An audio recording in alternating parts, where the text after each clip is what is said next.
Are you tired of that annoying storage full notification on your Android phone, especially when you're trying to download the latest game or app? Well, in this video, I'm going to show you an essential Android hack that lets you install apps directly on your SD card, freeing up precious internal storage and keeping your phone running smoothly.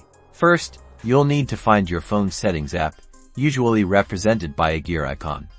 Tap it to open. Next, find the storage option within the settings menu and tap it to access your device's storage information within the storage settings. Look for the section mentioning SD card. And if you have an SD card inserted, you should see its capacity displayed. Now, the key to installing apps on your SD card is configuring it for it. Tap the SD card option.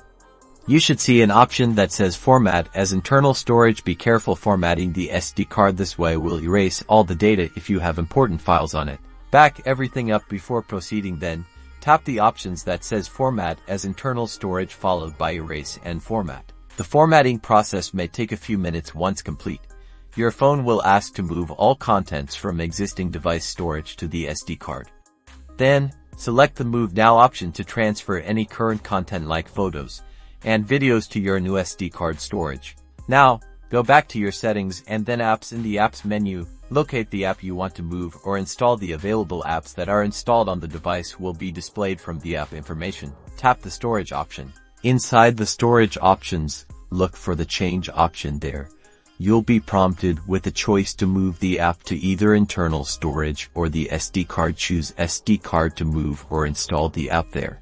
Congratulations!